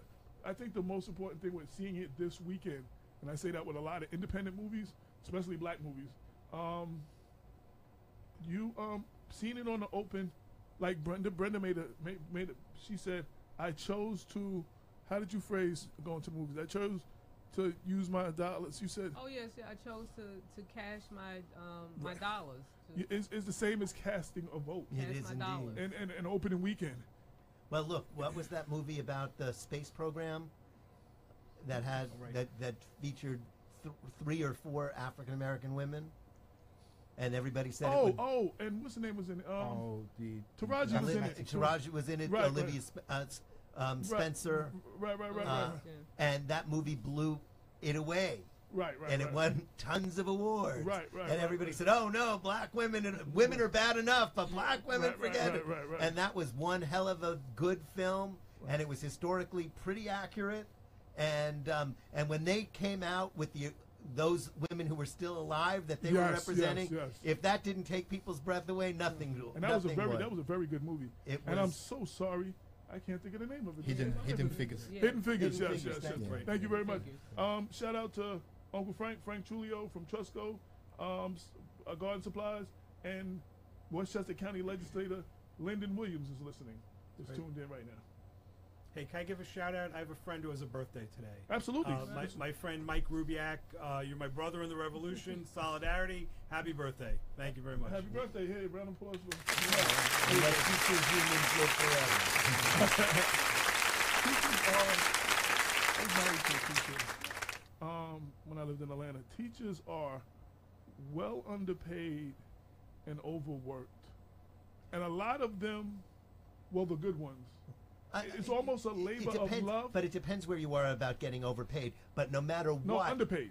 Underpaid. But no matter what, teachers have a great, great, great responsibility. I make it a point to substitute teach at least once a week in the public schools. And I'll tell you, it is grueling. And the biggest problem is that teachers are expected to take on more and more and more responsibility Absolutely. as social workers, as parents, but not only that, guidance. Shields, but as not- shields. And now when as people shields. come into their schools, you know, we celebrate teachers. Oh, they defended the students by interposing themselves between the bullets. That is not a teacher's responsibility. Society is failing our schools and failing our teachers by not Absolutely. addressing the real threat, which is gun control. No, it was alarming to me. I mean, there I was in a high school, and as I was letting the kids go from the last period, that news came through. And I won't tell you how uncomfortable it makes you sitting in a room that, in a high school that could have been exactly like that high school there, and going through that at the moment it was happening. It was alarming. And I've gone through those drills. Damon, try now. So the it's app wasn't creepy. open. It is really a creepy feeling. What I wanted to say, you know, like I said, being married to a teacher, there was several times we had to take money from our household to buy her the necessary supplies she needed Right. for her class. Like, and I'm not talking about just some pencils and pens. I'm talking about toilet paper. I'm talking about like ridiculous, like, you know, and Right. and I remember, I know I date myself how old I am, but I remember when I was in school, I think that's it. I remember when I was in school, caller please hold. I remember when I was in school, I had 2 sets of books. I had the book that stayed home so I could do my homework. And I had the book that stayed in my locker, went to class and went back to my, you never see me walk the street with a book. But I always did my work though. I say that to say, now they have the teacher has one book for all her classes, one book, that she has the Xerox copies of the lesson plan and hand out. Like, I had 2 books in my one class. She has one for her. She got 7 classes that day or 6 classes. They all are using that one book. Like, we got a problem. The there. publishing companies want to monetize the children, and they want to extract our school dollars and use it for standardized testing, so they can turn each child into a source of funding, and the publishing companies are complicit in the whole standardized test push and the whole deconstruction of our public education, and it's not right. And again, you know, when we're fighting income inequality, who gets hurt the worst? It's the minority minority groups. Absolutely. And it's not right. We have to fight it. It's not only minority groups. I mean, I did work. I ran a nonprofit out of Washington, and I went to Appalachia. There weren't a lot of I never saw an African American or even a Latino, but I saw an awful lot of white people with no teeth. I saw an awful lot of white people that were living in dilapidated trailers. The trailers were so dilapidated, it was plastic sheets that were pulled down to be the third wall, and they had outhouses. They had no running water. So it is a socioeconomic thing in certain places. It's a rich and poor thing. Right. And much poor, more. And poor white people don't understand that these things that's going on don't benefit them. You know what I'm saying? No, it's terrible. And I just want to welcome Damon to the conversation. Hello, Damon. Damon. Hey everybody. Hey everybody. Is it Damon? How y'all doing? Damon. D-A-M-O-N. So we have Andy here. Damon is the other. We have Robert that's Hey, what's up, Andy? We have Robert that's running for Terrence Murphy's seat, and we have Keith Morton that has a hey, how you documentary doing, on Robert? the steel band. The steel. Oh, really good. It's the steel drum, the steel pan. I'm sorry. Right, but in the U.S. they call it steel drum. Right. The steel drum, So right, go yeah. ahead, continue. I just wanted to welcome him to the conversation. No, good. Whoever's talking, go ahead. Well, you know, there's one thing I want to talk about, and it goes right into income inequality. In Westchester, there's a big push to have employee earned paid sick leave. There's 36% of the workforce in Westchester that does not have any paid time off when they get sick. The Westchester legislature, for the second year in a row, has reintroduced a bill that for every 30 hours that an employee works, he or she gets 1 hour of paid sick leave, and you can accumulate a maximum of 5 days off. So if you get sick or your child gets sick, you can take a couple of hours to take yourself or your child to the doctor or take a day off. Wait, if you said for a month? Every 30 hours that a person 30, works, okay, 30, they get 1 hour of earned paid sick time. Okay. And you can accumulate, if you work 30 hours a week, if you work 40 weeks a year, you can get 5 days off. And 36% of the workforce in Westchester County, a rich county, doesn't have earned paid sick time. And it disproportionately affects, when you talk about the lowest economic group, you're talking about a disproportionate number of black and brown people don't have earned paid sick time. This legislation was introduced in New York City in 2014. It's been a tremendous success. The most expensive cost that a business has is retraining new employees, and when people lose their jobs because they get sick and they can't take 1 or 2 days off to get better, an employee has to, and they lose their jobs, a new person has to come in and get retrained. So we have a great piece of legislation in Westchester County, and I just want to bring up the fact that 52 years ago, Dr. Martin Luther King, he talked about inequality in healthcare. And what Dr. Martin Luther King said, of all the forms of inequality, injustice in healthcare is the most shocking and inhumane. So this is a way, 52 years later, we're still fighting this fight, and there's this great piece of legislation that it was introduced last year.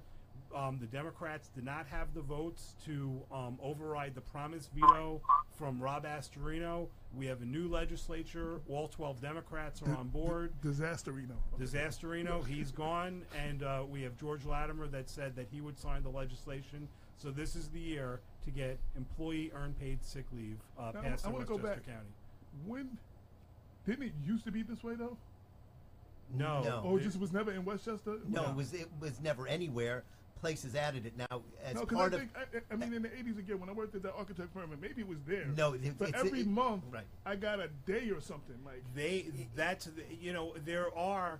And that was, and then we're talking 85, 86. Right, there are people that give it to their employees. Okay, but it wasn't and there were companies, and there were companies like IBM that you had, without even working, you got a certain number of 6 days, you get a number of this, right. and personal days. And I've had or those kind of jobs. That's but why those are I was different kinds of confused. jobs. Where do we go backwards? But it was never. No, I mean, if you worked for McDonald's, you don't get a sick day. If this bill goes through, you get a sick day. Right. So I want to say something else too. And I'm glad you said McDonald's. Donald Trump keeps talking about the increase in jobs, but if they're minimum wage jobs at McDonald's and Walmart, that's not really helping. You understand? Like, it's what kind of jobs are we creating? Right. And how many jobs? And how many jobs do you have to have in order to make ends meet? I've said on the show before, I lived in Atlanta, and two of the biggest employers, McDonald's and Walmart, something like 70 to 80% of the employees, including managers, were on some kind of public assistance. Absolutely. Whether it was food stamps or Section 8 or something. McDonald's and Walmart, two of the biggest corporations in the country, a living wage, a minimum wage where you can work 40 hours and support yourself, it's imperative. And you know what? We have a lot of politicians patting themselves on the back for passing a minimum wage legislation that gets some people in New York State will eventually get them up to $15 an hour. Where I live in Putnam County, we're not on track to ever get above $12 an hour, and the rest of the state, every place above Westchester County, we still have a lot of work to do. Fighting income inequality is a big thing because people need the dignity and respect of being able to support themselves when they're working full time, and this country is failing a lot of people. I I get aggravated whenever I hear a politician congratulating themselves on a $15 minimum wage because we are not done. And Governor Cuomo, where's the camera? I'm looking at you, Governor Cuomo. Stop congratulating yourself on the $15 minimum wage until everybody is on track to get a $15 minimum wage. But you know what's sad about that? I believe the minimum wage started in the 60s maybe or something like that. And if it went up every year with the cost of living, I read it would be somewhere at least $28 or $32 an hour. Like if it actually went up with the cost of living from then to now, it would be somewhere within that price range. So if you look at that, you're talking half of that. Right.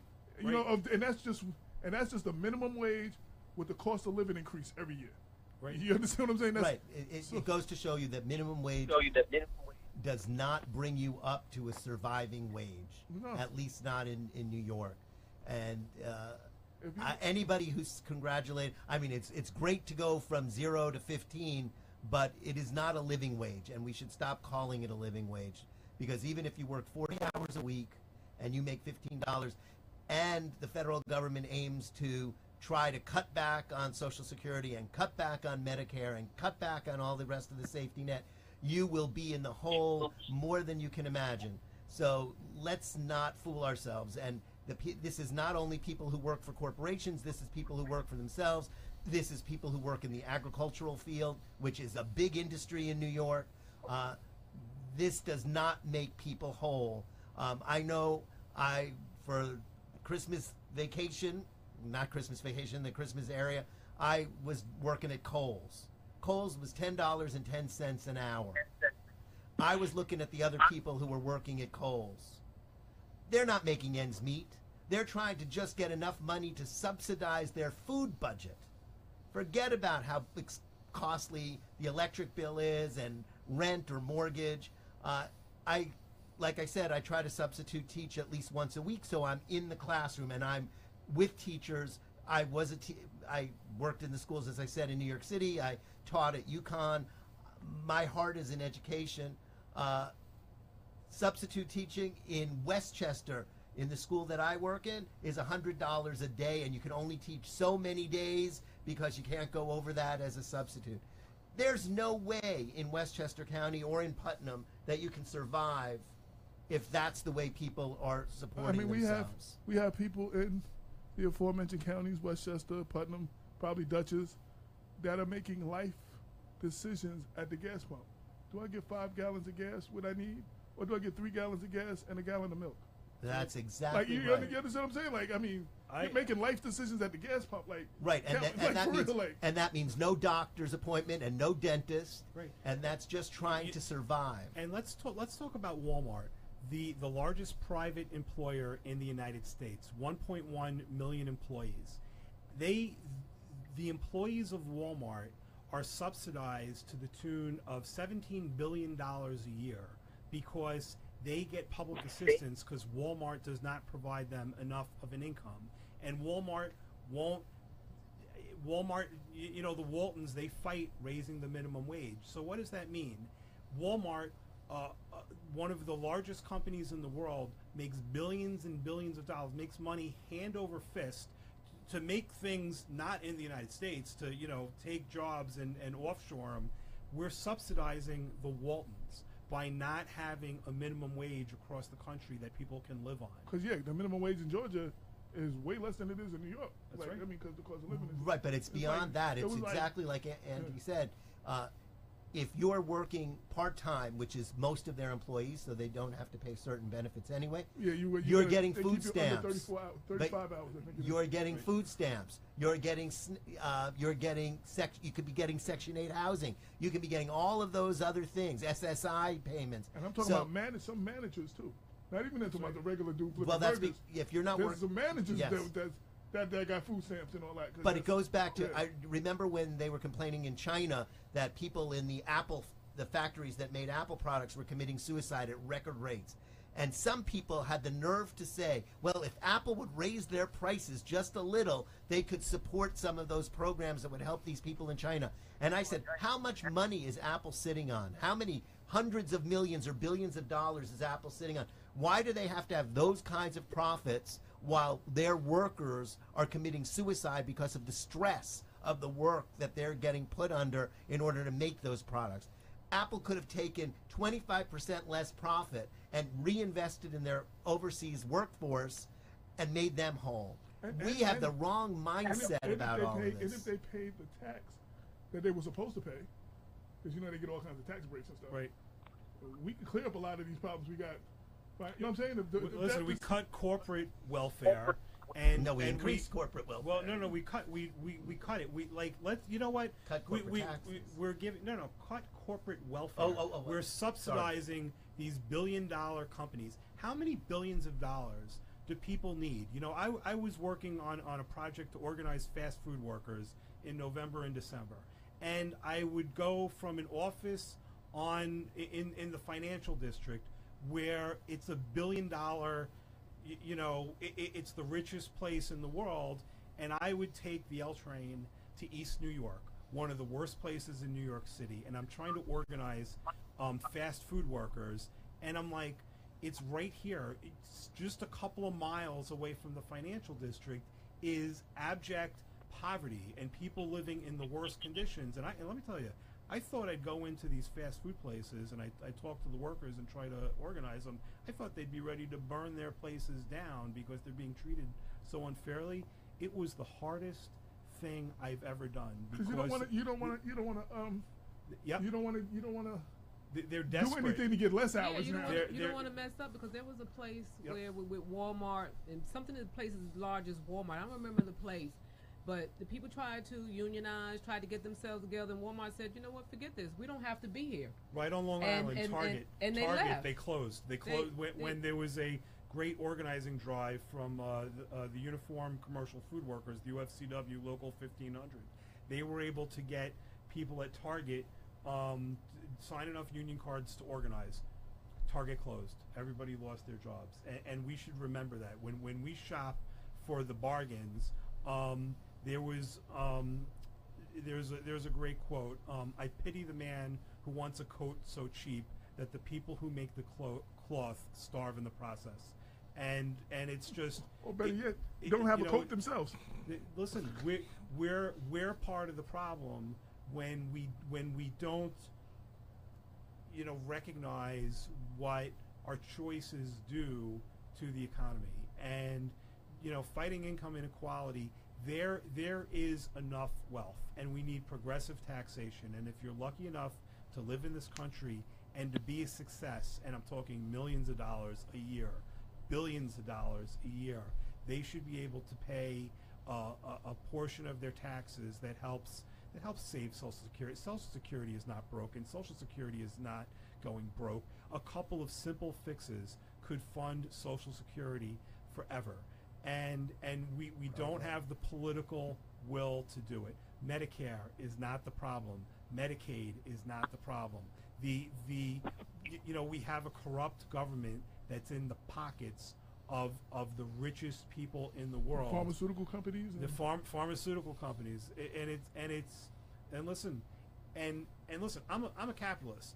I'm just not very good at it. But you know what? I do believe in capitalism. But you know what? Unregulated capitalism has proven time and time again to cause terrible problems. And in 2008, this whole country's economy almost collapsed because there were banks that were too big to fail.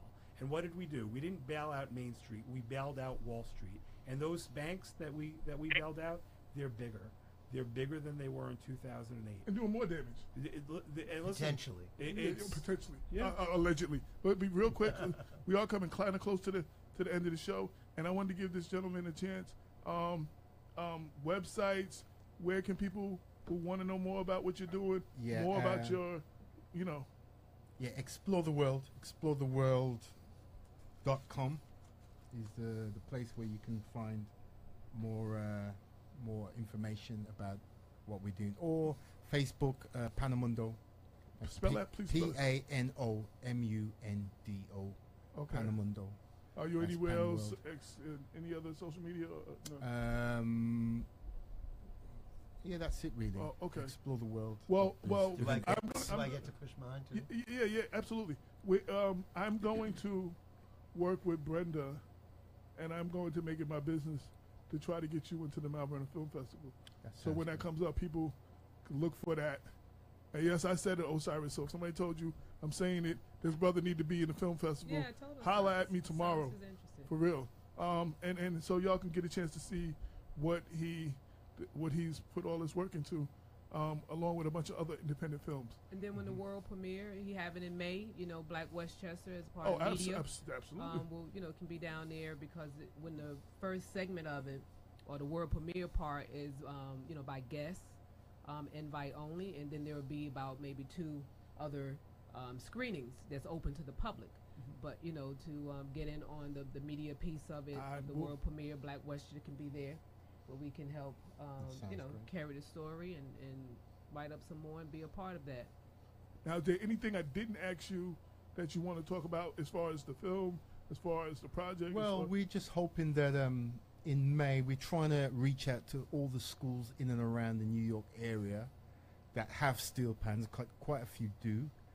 To reach out to us if they want to come and involve themselves in this screening. We're doing a youth screening, school screening, hopefully in around May at the Children's Museum down there in Brooklyn. Okay. And we're inviting schools with steel pans, so teachers, tutors who have steel pan lessons, get in touch. I didn't know they had steel pan lessons in schools. Yeah. We got some schools, they didn't cut the music program altogether, so I'm very impressed that there's steel pan lessons. Like I said, it's an ideal tool to teach music and to teach music theory. It's almost perfect because it's the principle of music theory just sits down there in front of you.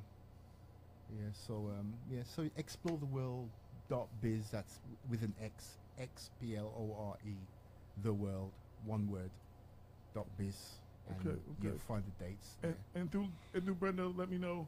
I'm not gonna remember the dates now, so remember. Sure. Let me know the dates, the premiere, all the screening stuff, and all that. Robert, how anybody who heard you talk today was like, man, I support that guy.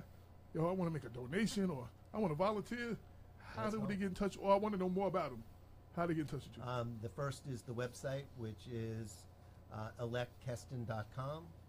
And then there's... Just spell Keston for those that don't know. Kesten. Okay.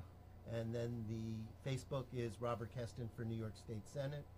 And Twitter is @elect_Keston. And then that's Twitter, that's Facebook, and the website. So those are the three best ways. So you said State Senate. State Senate. Oh, we need you. Andrea needs you. Andrea Cousins, she was just here. So she needs you up there. If Andrea wants to be the leader, she needs because of that IDC situation, them renegade dinos, Democrats in name only. They're not even in name only. Aligning themselves with the Republicans. But I know Andrew Cuomo is the biggest dino. All right.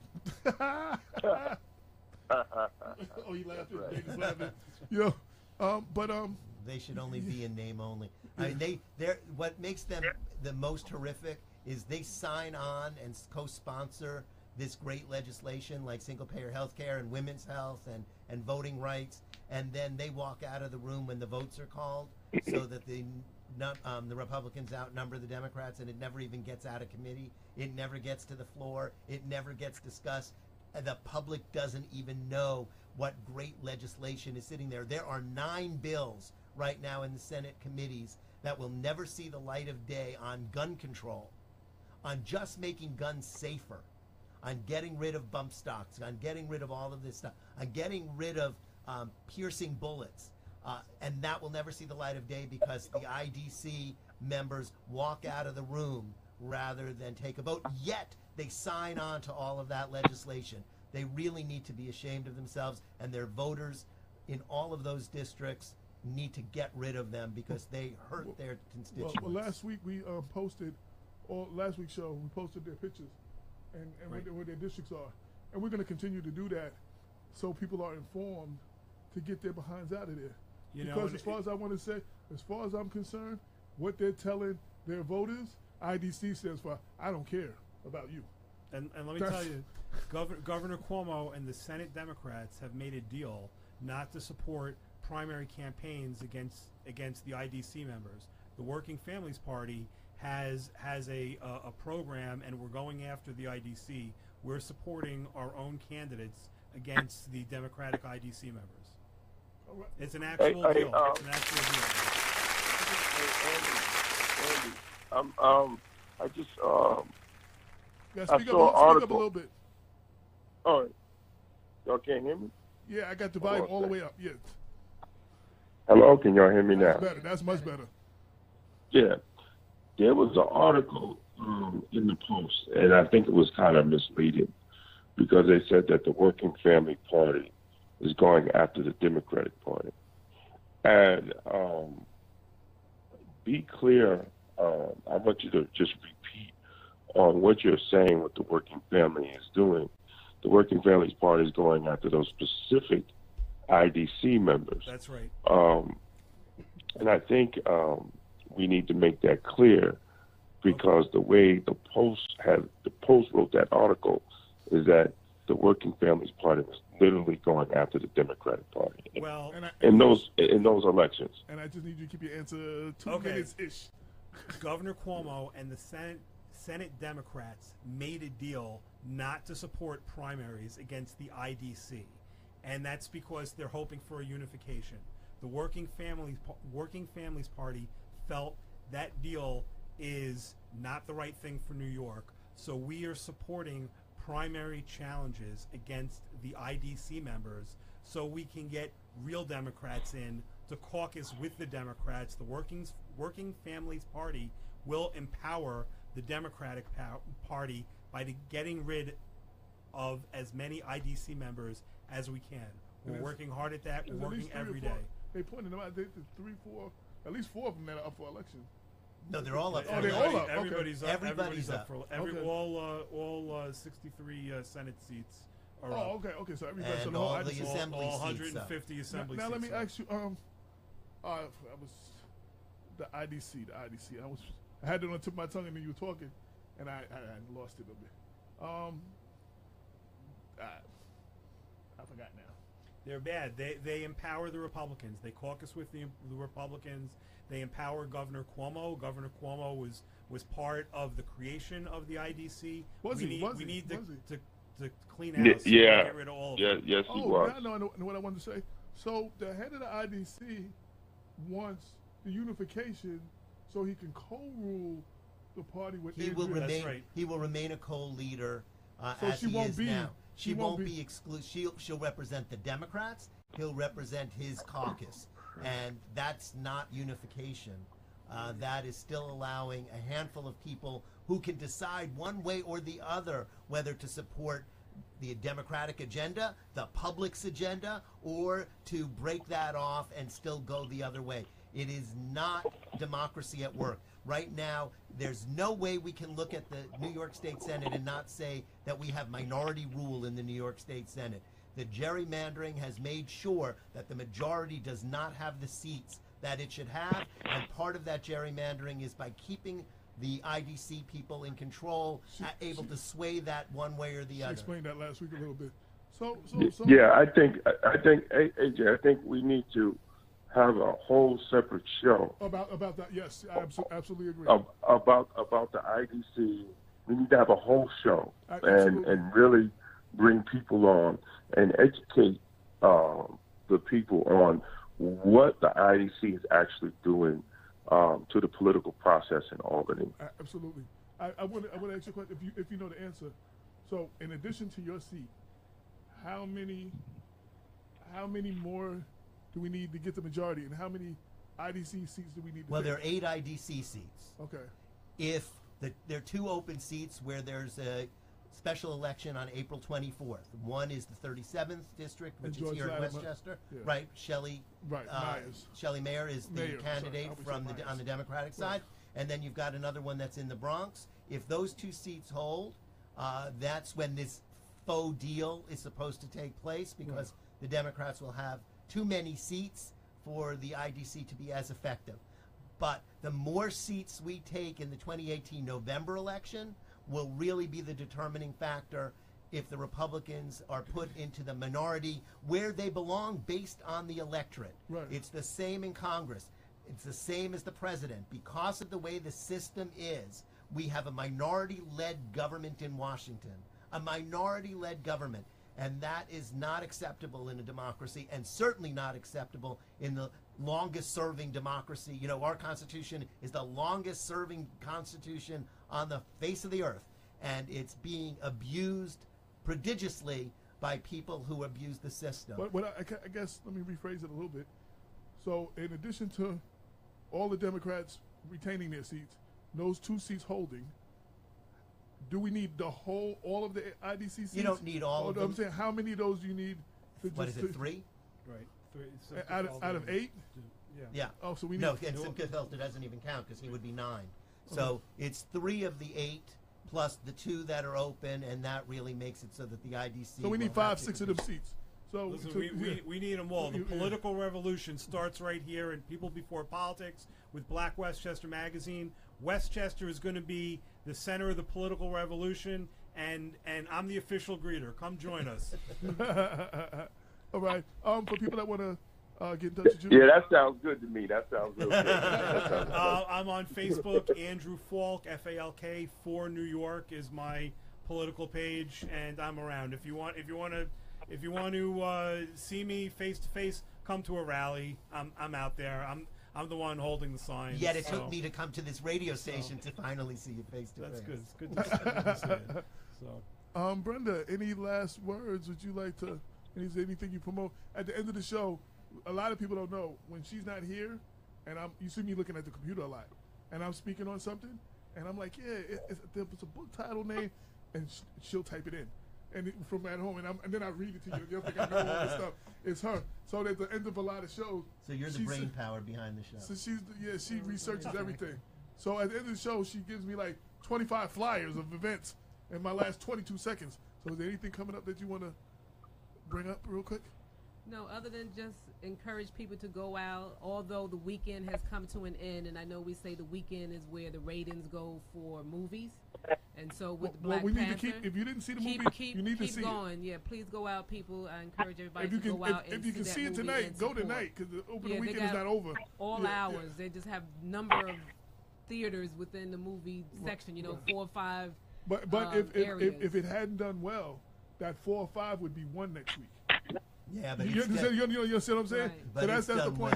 Well. No, but I'm just saying that's the importance of first week, because it dictates placement and then how long it runs. Correct. You know what I'm saying? So you can have 5 theaters this week, and if you don't do good, you're lucky if you got 2 next week. You know what I'm saying? And I want to say one last thing. Sure. And this is I should have said this in last week's show, because this happens in a lot of black movies. Get on the bus. A lot of when you go, because no one does this, and you go to the movies, check your ticket. and you go to see the Black Panther, look at your ticket and see that it says Black Panther, because that ticket is a vote for that movie. That's right. When we have movies like Get on the Bus and stuff like that, they went to people who thought they were going and got Toy Story 3 tickets, and then the 1 or 2 people that actually looked and said something, they were like, oh, it was just a mistake, go ahead. No, that's your vote for Toy Story 3. You understand what I'm saying? It's also how the filmmakers get paid. Right, make sure your ticket says the movie that you want to see. Because again, like an election, you are casting a vote for that movie. And if it doesn't, your vote is going somewhere else. You're right. And you're telling Hollywood that you don't want to see movies like this, that you want to see the more Toy Story 3s. You don't want to see a movie like this. So I forgot to say that at the beginning of the weekend, but there's still a lot of people who haven't seen it yet. So I don't know if that's a problem with this movie, but anybody who hasn't seen it, check your ticket and make sure it says Black Panther, and you're good. Just so you know, tomorrow at 5 in Carmel, which is not Westchester, but nonetheless, there will be a vigil about the Florida shooting, about getting guns out of schools, getting guns out of the hands of people that shouldn't have them, and there'll be a number of speakers and other things taking place at the government building where Terrence Murphy has a small office on the 3rd floor. So even though it's a holiday, they won't be there, but we will. All right. Well, we're coming to the close of the show. And I just want to say one thing. about the shooting. I'm curious to see what happens. Because the last time a bunch of white kids got shot up, Sandy Hook, they started some real strict gun laws. So I'm really waiting to see. No disrespect to, who it was. I'm willing to see what they're going to do right now. You know what I'm saying? Because when it's that, for a bunch of black kids, unfortunately, we don't have the same effect. But this is mostly, I think these were mostly white children. And it shouldn't matter. And Right. if our politicians don't start to take action, we have to change the politicians. We can't. Right. We're sacrificing our children at the altar of the Second Amendment, and it's wrong. It's morally wrong. It's morally indefensible, and it has to stop. And that's going to be the last words of the show. You could be doing anything else, but you decide to ride with us. You are listening to Black Westchester Presents the People Before Politics radio show every Sunday, 6 to 8 on InTheMixRadio.com. Until next week, peace. Oh, yeah, you still got a couple more days, another week, if you want to advertise in the March 2018 Women's Month edition of Black Westchester. Get your ads in. If you're a writer and told me you had a story for me, I need it this week. Get them ads in, because your ads is what helps us make the paper free for the people. And because of the information we give out, if we were to charge 50 cents or $1, the people who really need the information would never get it. With that, until next week, peace. 22 million black victims of Americanism are waking up, and they're gaining a new political consciousness, becoming politically mature. And as they develop this political maturity, they're able to see the recent trends in these political elections. Any minority that has a block of votes that stick together is in a strategic position. Either way you go, that's who gets it. You're in a position to determine who go to the White House and who stay in the doghouse. You're the one who has that power. You and I have never seen democracy. All we've seen is hypocrisy.